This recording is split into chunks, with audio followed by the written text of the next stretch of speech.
I never imagined I would find myself in such a situation. I grew up in a small town, always dreaming of a simple, happy life. I married Adam, my college sweetheart, when we were both young and filled with hope. We didn't have much, but we had each other, and that was enough, or so I thought. Looking back now, I can see the signs of what was coming, but at the time, I couldn't have foreseen it. When Adam and I first moved into the small house we rented, we met Mr. Thompson, our landlord.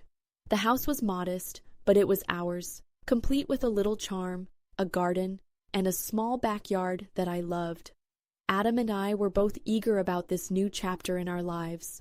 Mr. Thompson, an older man in his early 60s, had a warm, friendly smile when we first met him. He seemed like the kind of landlord who would check in now and then, making sure everything was fine with the house. I remember the first time he stopped by to fix a broken fence.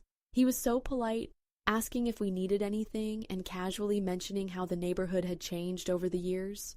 I didn't think much of it at the time. He was just a friendly older man. But soon, things began to change. Adam's job began to take him out of town more frequently, and I found myself spending more time alone in the house. It was during these times that I began to notice Mr. Thompson more. He started stopping by unannounced, sometimes to check on the house, other times just to chat. At first, I thought nothing of it. After all, he was our landlord. But as time passed, I started feeling that something was shifting in the tone of our conversations. One afternoon, while I was gardening in the backyard, Mr. Thompson stopped by, as he often did. Although I didn't mind his visits, something about them had begun to feel off. He was still kind, but there was an underlying intensity to his attention that made me uneasy. On that particular day, he stayed longer than usual. We chatted about the weather, the garden, and eventually, life itself. It was during that conversation that I began to sense a different kind of interest in his demeanor. "Are you happy here?" he asked, looking at me in a way that left me feeling exposed. I wasn't sure how to answer. Of course I was happy with Adam, but I had begun to feel a distance between us, especially with his long hours at work. There were times when I felt alone, even when he was at home, but I didn't want to admit that to Mr. Thompson, not aloud anyway. I smiled, nodded, and tried to push the thought away. But Mr. Thompson didn't let it go. "It's easy to forget how important it is to have someone to talk to feel like someone's really listening," he said, his words sending a chill down my spine. I couldn't explain why, but his tone seemed to linger in the air long after he left. I brushed it off, telling myself it was just a harmless conversation. But the more Mr. Thompson came around, the more I noticed subtle changes in his behavior. His compliments, once innocent, began to carry more weight. He would tell me how nice I looked, how well I took care of myself, how I maintained the house. At first I thought he was just being kind, but soon it felt as though he was noticing things that no one else did. One evening, Adam was away on a business trip. It was a quiet night, and I was curled up on the couch with a book when the doorbell rang. I wasn't expecting anyone, so I hesitated before answering. When I opened the door, there was Mr. Thompson, smiling at me. "I was just in the neighborhood," he said. "Thought I'd stop by and make sure everything was okay." I smiled politely and stepped back to let him in. It had become normal for him to show up unannounced, so I didn't think much of it. He walked into the living room and we started talking as we always did, but this time there was a strange tension in the air. The way he looked at me made me uncomfortable. Nothing overt, just a lingering gaze that made my heart race. As we spoke, he sat closer than usual, and I could feel the space between us shrinking. The weight of his presence grew more palpable. I laughed awkwardly at something he said, trying to brush off the growing discomfort in my chest. I told myself that I was overreacting, that he was just being friendly. But then, as if sensing my unease, Mr. Thompson leaned in slightly and placed his hand gently on the armrest of the couch. "You know," he said, "it's rare to meet someone like you. Someone who really listens. Someone who truly cares." Though the words seemed innocent enough, there was something in his tone and the way he said them that made my skin crawl. I wanted to move away, to tell him I was uncomfortable, but I didn't. Instead, I nervously laughed and pulled my legs up to my chest, trying to create some physical distance between us. Mr. Thompson noticed the change in my posture, and for a moment, there was silence between us. "I didn't mean to make you uncomfortable," he said, his voice low. "I just wanted you to know that you're appreciated. You're a very special person, Sarah." The way he said my name made my breath catch, and my heart pounded in my chest. I didn't know how to respond. I wanted to say something, anything to break the tension, but the words wouldn't come. I felt trapped, frozen in place. Before I could speak, Mr. Thompson stood up. "Well, I should let you get back to your evening," he said, his smile returning, though there was something strange in it I couldn't quite place. "Just wanted to check in and make sure you're okay." I nodded, my throat dry, and watched him leave the house. When the door clicked shut behind him, I exhaled deeply, not realizing how much I had been holding my breath. I sat there, staring at the door for what seemed like an eternity, trying to make sense of what had just happened. I had never felt so conflicted in my life. Part of me wanted to tell Adam what had been going on, but another part of me was too ashamed, too afraid of how he might react. I didn't want to cause problems, and I certainly didn't want to make him doubt me, or worse, get him angry.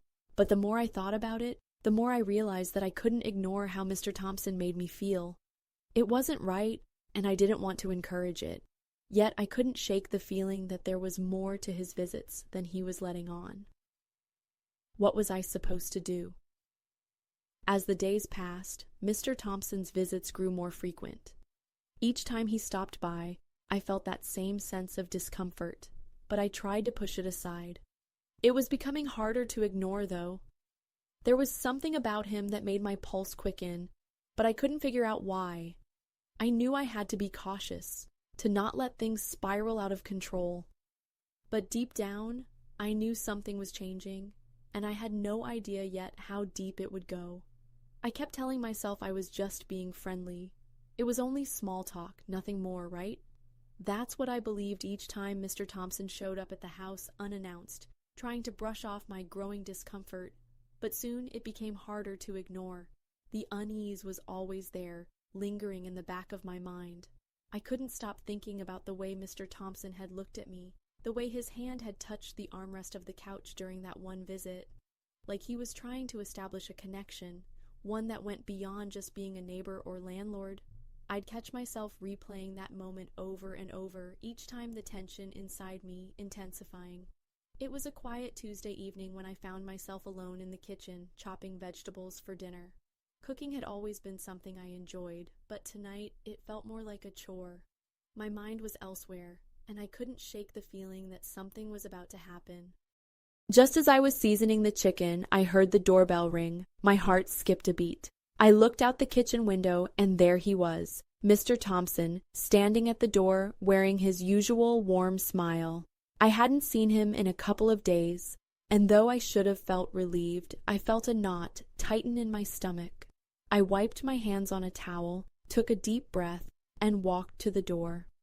"Good evening, Sarah," Mr. Thompson greeted cheerfully when I opened it. "I hope I'm not interrupting anything." "No, not at all," I replied, forcing a smile as I stepped aside to let him in. He entered without hesitation, as though it were the most natural thing in the world. He glanced around the house, his eyes settling briefly on the kitchen where I'd been preparing dinner. "It smells wonderful in here," he commented, his gaze lingering on the meal I was making. "You're quite the cook."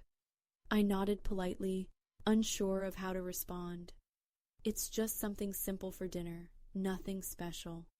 "You always say that," Mr. Thompson chuckled, "but you have a way of making the simplest things seem extraordinary." The compliment, though kind, felt different coming from him. It wasn't like the compliments I received from friends or even Adam. There was a weight to them, as if he was seeing something in me that went beyond the food or the house. I could feel my unease returning, but I tried to push it away. "Thank you," I said, brushing it off. Do you need anything?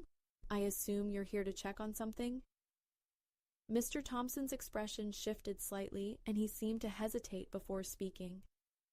Well, actually, I was wondering if we could talk for a moment. It's been a while since we've had a chance to have a proper conversation. I was taken aback. We'd always exchanged pleasantries when he came by, but we had never sat down for a longer conversation. I knew he'd been in the area often, but I hadn't expected him to want to talk on a deeper level. A wave of anxiety washed over me, but I nodded anyway. Sure, we can sit down. I led him to the living room and gestured for him to take a seat on the couch. I sat across from him in the chair where Adam and I usually sat when we watched TV. There was an awkward silence before Mr. Thompson spoke again, his tone more serious than I had ever heard. You know, he began slowly, I've been thinking a lot about life recently, about how things change over time. It's easy to get caught up in the day-to-day, to lose sight of what really matters. I wasn't sure where he was going with this, but I tried to follow along. I know what you mean, I said cautiously. Life can get busy, and sometimes it's hard to keep track of what's important. Mr. Thompson nodded, his eyes searching mine. Exactly, but it's also important to remember that sometimes we need to step back and make sure we're truly living, not just going through the motions. His words made me feel uneasy, but I didn't know how to respond. I wasn't sure what he was implying, and I wasn't sure I wanted to know.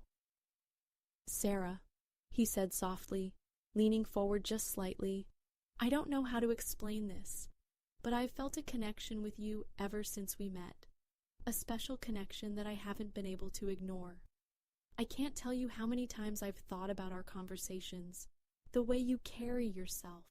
You're a remarkable woman, and it's hard to put into words just how much I admire you. My breath caught in my throat. His words were kind, but they felt more like a confession. There was something about the way he said them that made my heart race, but not in a way I appreciated. I suddenly felt trapped, unsure of how to react. My mind raced, desperately searching for something to say that would diffuse the tension. I don't know what to say, I murmured, my voice barely a whisper. I appreciate the compliment, Mr. Thompson, but I'm married. I have a husband, and I love him very much. Mr. Thompson didn't seem fazed by my response. Instead, he leaned back in his chair and studied me for a moment, his expression unreadable. I understand, he said quietly, almost apologetically. I don't want to make you uncomfortable, Sarah, but I also don't want to pretend that I don't feel what I feel. His words hit me like a jolt of electricity. I had heard him express admiration for me before, but this felt different. There was something deeper in his gaze, something more intense.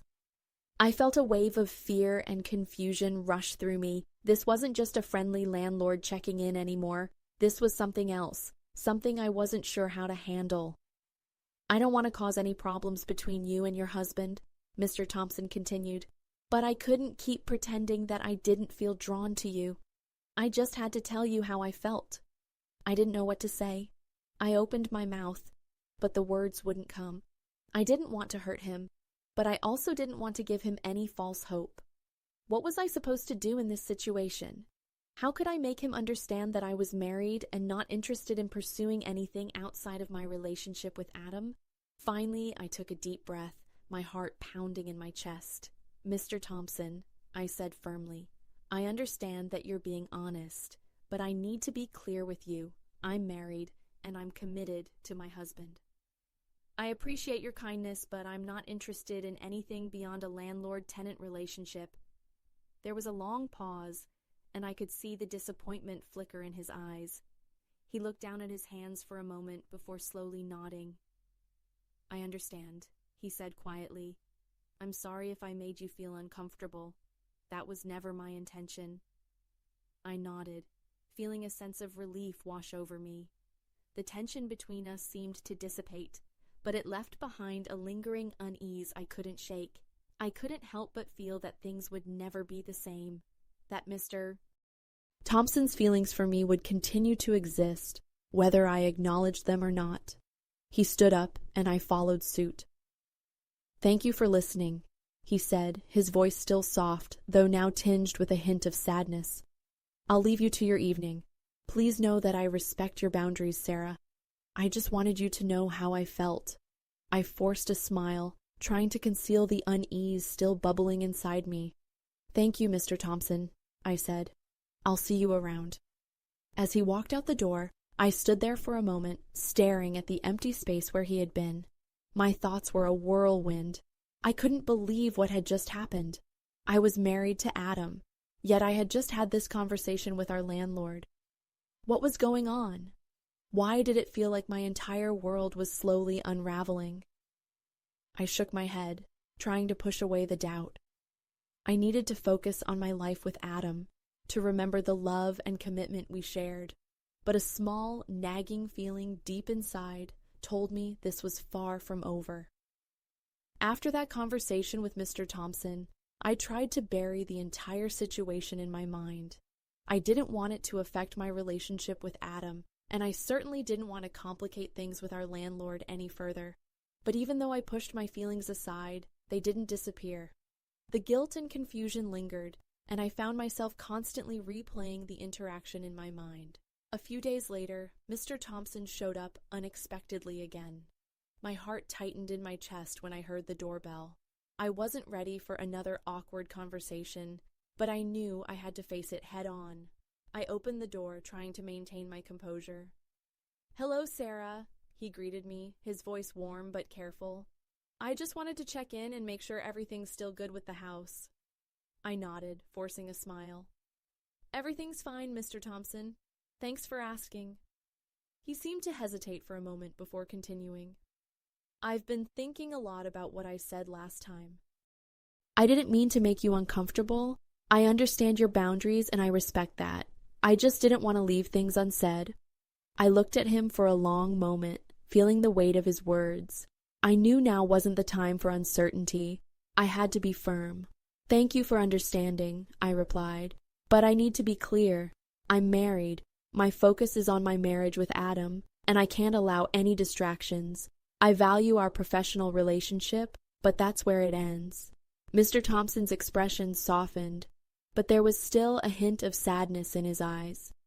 He nodded slowly, accepting my words without protest. "I understand," he said quietly. "I'm sorry if I overstepped." I took a deep breath, feeling a sense of relief. "It's okay. I just wanted to make sure we're on the same page." He gave a small, respectful nod and turned to leave. As I watched him walk away, I felt a mix of emotions. Part of me felt sad that it had to come to this, but another part of me was relieved that I had finally set the boundaries I needed. That evening, Adam and I sat down to dinner. For the first time in a while, I felt truly present. The events of the past weeks still weighed on me, but I knew I had to move forward. I had to focus on what truly mattered: my family, my commitment to Adam, and the love we shared. "Everything okay?" Adam asked, noticing I was quieter than usual. I smiled, trying to push the lingering thoughts aside. "Yeah, just thinking. It's good to have you home." He smiled back, squeezing my hand. "It's good to be home." In that moment, I realized that no matter the confusion or complexity of human emotions, my priority was clear. I had to protect the relationship I had with Adam. I wasn't going to let anything or anyone come between us, and I knew that, no matter what, we would get through it together.